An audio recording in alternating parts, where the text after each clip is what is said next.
Good afternoon, students. Today we are going to continue the second part of second chapter of our English reader book. Okay, students, so let's open page number 11 in your English reader book. We are going to read second paragraph of page number 11. So let's begin to read. The sailcloth which made the roof also formed two walls of the house. The third wall was the trunk of the tree. The fourth side was left open. It gave us a beautiful view over the tree top of the ocean. वो cell cloth जिसने roof बनाई थी उस cell cloth ने house की wall को बनाने का भी काम किया।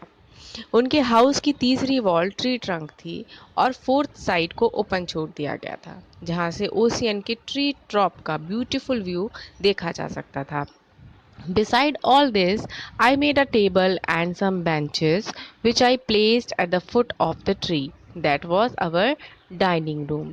By Sunday, our home was finished.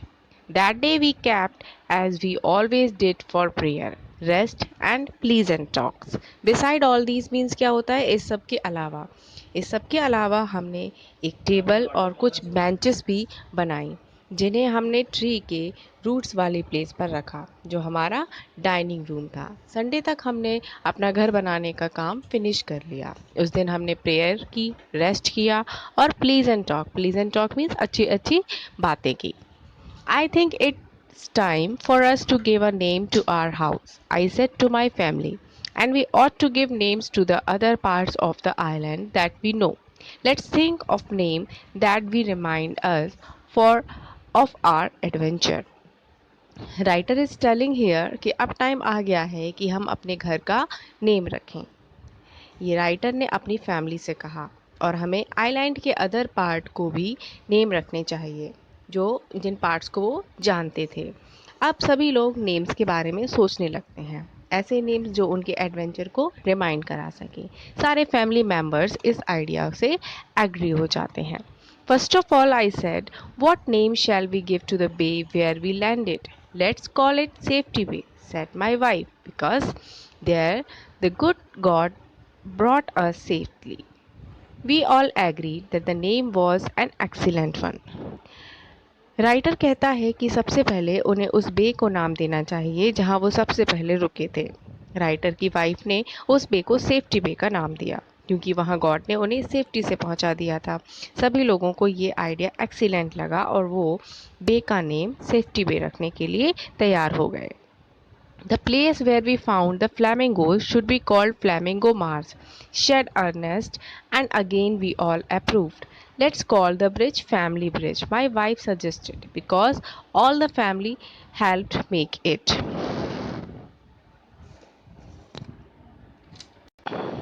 अब अर्नेस्ट कहता है कि जिस प्लेस पर उन्हें फ्लैमिंगोस मिली थी उस प्लेस का नाम वो फ्लैमिंगो मार्स रखेंगे। सभी ने इस नेम को भी अप्रूव कर दिया। राइटर की वाइफ ने ब्रिज का नेम फैमिली ब्रिज रखना सजेस्ट किया क्योंकि पूरी फैमिली ने इस ब्रिज को बनाने में हेल्प की थी। Let's give the name of Cape Disappointment to the place where we looked in vain for the sellers, I said. Let's call the river Jackal River, said Jack. So far, we were in complete agreement. However, we could not agree on the name for our few homes. Cape means क्या होता है? A piece of high land that sticks out into the sea. Land का एक ऐसा part जो ocean में, जो समुद्र में दूर तक चला गया हो, उस पीस को कैपे कहते हैं। सभी ने सोचा कि वो कैपे को डिसअपॉइंटमेंट नेम देंगे क्योंकि ये एक ऐसी जगह थी जहाँ वो सेलर्स का वेट कर रहे थे कि कोई सेलर उन्हें देखे और उन्हें बचा ले, है ना। तो फिर जैक कहता है कि वो रिवर का नेम क्या रखेंगे? जैकल रिवर रखेंगे। इन सब पर सभी लोग एग्री हो जाते हैं। अभी तक हमने अपने घर का नेम नहीं रख पाया था। राइटर यहाँ पे बता रहा है कि उन्होंने अभी तक इतना सब सारी चीज़ों का नेम रखा बट घर का नेम रखना अभी बाकी रह गया था। Okay, now students let's turn next page, page number 12. What about that castle or fig town? The boys suggested. But I did not like either name. Call it Eagle's Nest, said Fritz. Our house is more like a nest than a castle or a town. The eagle is the king of the birds, and we are like kings here. We are not kings yet, I told him. Let's call it Falcon's Nest. and I hope that you are all as brave as falcons. Yes, yes, the boys cried out. We shall call it Falcon's Nest.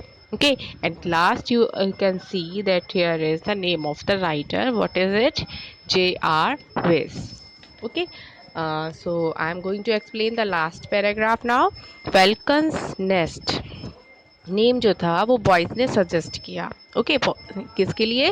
Home के लिए। Boys suggest करते हैं कि क्यों ना घर का name हम कैस्टल या फिक टाउन रख दें, बट राइटर को ये दोनों ही नेम अच्छे नहीं लगे।